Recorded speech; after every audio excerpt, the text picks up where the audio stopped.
ታሪካችን የሚጀምረው በአርጀንቲናዋ ሮዛሪዮ ከተማ በድሆች ሰፈር ውስጥ ነው። ሊዮ ሜሲ ገና በ4 ዓመቱ በሴት አያቱ በሲሊያ አበረታችነት ኳስን መምታት ጀመረ። በ6 ዓመቱ ኒውዌልስ ኦልድ ቦይስን ሲቀላቀል የ87ቱ ማሽን ተብሎ ለሚጠራው ታዋቂ ቡድን ዋና ተዋናይ ሆነ።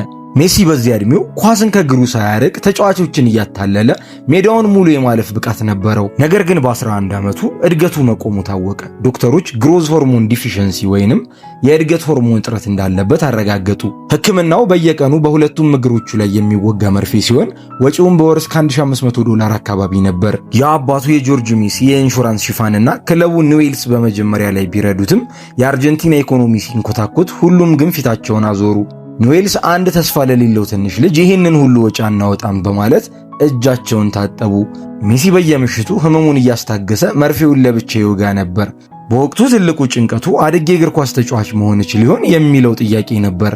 በ2000 ዓመተ ምህረት መጀመሪያ ላይ ሊዮ ሜሲ 12 ዓመት ሲሆነው ከጓደኛው ከአሌሃንድሮ ሂሜኔዝ ጋር ሆኖ ወደ ዋና ከተማዋ ቦነስ አይረስ ተጓዘ።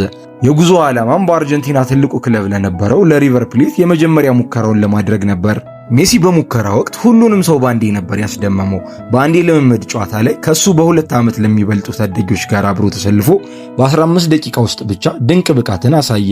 በሌላኛው ጨዋታ ደግሞ ከኩዮቹ ጋር ተጫውቶ 12 ጎሎችን እንዳስቆጠረ ይነገራል።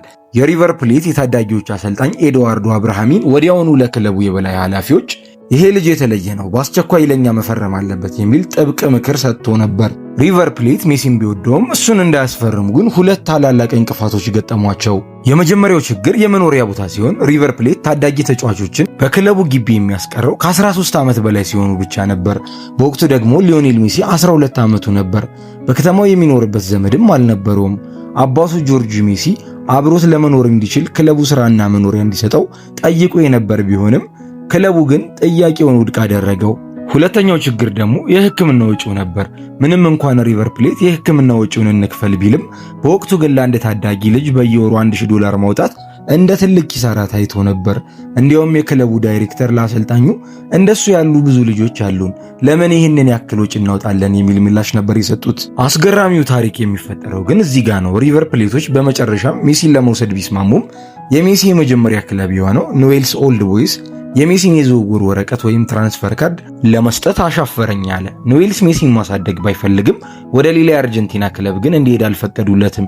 ይሄ ኒውዌልስ ልህ ሜሲ በሀገር ውስጥ እንዳይጫወት መንገዱን ሁሉ ዘጋበት። ይህ እምቢተኝነት ለሜሲ ቤተሰቦች ትልቅ ተስፋ መቁረጥ ቢሆንም በመጨረሻ ግን ለበጎ ሆኖላቸው አባቱ ጆርጅ በአርጀንቲና ውስጥ ማንም ሊረዳን ካልቻለ ወደ አውሮፓ እንሄዳለን በማለት ወሰነ። ከጥቂት ወራት በኋላም የባርሴሎና ዕድል ተከፈተ። ዛሬ ሪቨር ፕሌቶች ሜሲን ባለማስፈረማቸው በታሪካችን የሰራነው ትልቁ ስህተት ነው ብለው ይቆጩበታል። በሴፕቴምበር ወር 2000 ዓ.ም ሜሲና አባቱ ወደ ስፔን ተጓዙ። ሜሲ በባርሴሎና የመጀመሪያ ሙከራውን ሲያደርግ ሬክሳች ገና በ5 ደቂቃ ውስጥ ይሄ ልጅ ከሌላ ፕላኔት የመጣ ነው ብሎ አመነ። ሆኖም የባርሴሎና ቦርድ አባላት ግን ማመንታት ጀመሩ። በወቅቱ ለ13 ዓመት ልጅ እንዲህ ያለ ውድ ስምምነት ማድረግና ቤተሰቡን በሙሉ ወደ ስፔን ማምጣት ለክለቡ ትልቅ ስጋት ነበር። ሜሲና አባቱ በሆቴል ውስጥ ለወራት ያለምንም ምላሽ ተቀመጡ። በመጨረሻም በዲሴምበር 14 2000 ዓ.ም ጆርጅ ሜሲ ለዛሬ ምላሽ ካልተሰጠን ወደ አርጀንቲና እንመለሳለን የሚል ጥብቅ ማስጠንቀቂያ ሰጡ። ሬክሳች ወዲያውኑ በአቅራቢያው ወደሚገኝ የቴኒስ ክለብ ካፌ በመሄድ ምንም ወረቀት ስላልነበረው አንድ ነጭ ናፕኪን ወስዶ ታሪካዊውን ስምምነት ጻፈ።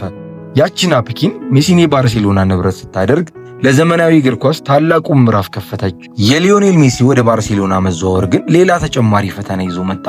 ሜሲ ካታላንን ዘይና አዲሱን አካባቢ መላመድ ከበደው። እናቱና ወንድሞቹ ናፍቆት ስላስቸገራቸው ወደ አርጀንቲና ጥለዋቸው ተመለሱ። ሊዮና አባቱ ብቻቸውን ስፔን ውስጥ ቀሩ። ሜሲ በየምሽቱ በብቸኝነት ያለቅስ ነበር። ነገር ግን በጠዋት ልምምድ ላይ ቁጣውንና ናፍቆቱን ወደ ጠንካራ ስራና ክሎት ቀይሮ የቡድን አጋሮችን በፈተና ያሰቃያቸው ጀመር። ባርሴሎና የሆርሞን ሕክምናውን ቀጠለለት። ሊዮም ቁመቱ መጨመርና ሰውነቱን መፈርጠም ጀመረ። ሊዮኔል ሜሲ በባርሴሎና ያጋጠሙትንም ሌሎች ተጨማሪ ፈተናዎች በመጋፈጥ እንዴት ለአሸናፊነት እንደበቃ በክፍል 2 የምናካፍላችሁ ይሆናል። ቻናሉን ሰብስክራይብ በማድረግና የደወል ምልክቷን በመጫን ክፍል 2ን እንዲከታተሉ እንጋብዛችኋለን። እስከዛው መልካም ጊዜ